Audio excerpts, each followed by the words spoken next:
বিয়ে বাড়ি থেকে আসার সময় মামির সাথে খেয়ে দেখলাম এগুলো একটু আগে তো নিয়ে আসা এখানে আসলাম, বাড়ি আলো ছিল, ভিতরে আলো ছিল, ওখানে দেওয়া ছিল, মানে শ্বশুর ছিল, বিয়ে বাড়ির লোক ছিল দুই ঘরে। এখন ওই দরজা খোলা ছিল, আমি দুইটা শুধু পেশাব করছি, এদিকে অপরিকল্পনামূলক সবাই আসে, দরজা লেখা দেয়, এই মনে করে আমাকে এই অবস্থা।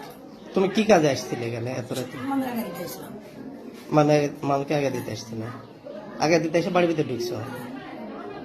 তো বাড়ির ভিতরে ঢুকলে কেন? আগা দিলে তো রাস্তা থেকে টয়লেটে পেশাব করছি, পেশাব করার পরে মনে করেন যাবো, এই সময় সব লোকজন কেন হয়েছে, আমাদের কাছে যে দিলে এখন বেরোনো লোকজন খারাপ দিবে, এরা তো ওখানে লুকাইছে, এর ভিতরে সব দরজা সবাই খুলে দিবে, খুলে দেয় মনে করেন। এখন রাত তো তোমার তখন কয়টা? তখন বিয়ে বাড়ি রাত প্রায় 2টার মতন। 2টা। তুমি আগা দিবার আসছো, ঠিক আছে, প্রস্তাব করবে রাত্রে বেলা, তাহলে তো বাড়ির ভিতরে নাও ঢুকলে পারতে। কারণ লোকজন ছিল, দুই ঘরে আলো ছিল, দুটো বাড়ি আছে, দরজা খোলা ছিল, বাইরে তো প্রস্তাব করতে পারতে। হ্যাঁ, তাহলে একটা বাড়িতে ঢুকলে গে? বিয়ে বাড়ির লোকজন ছিল তো, ছিল, লোকজন ছিল, দুই ঘরে লোকজন ছিল।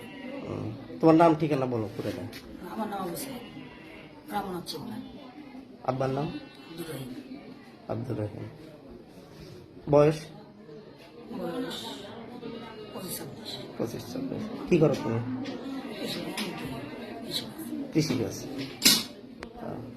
সম্পর্কে কি হয়? মামি। মামি?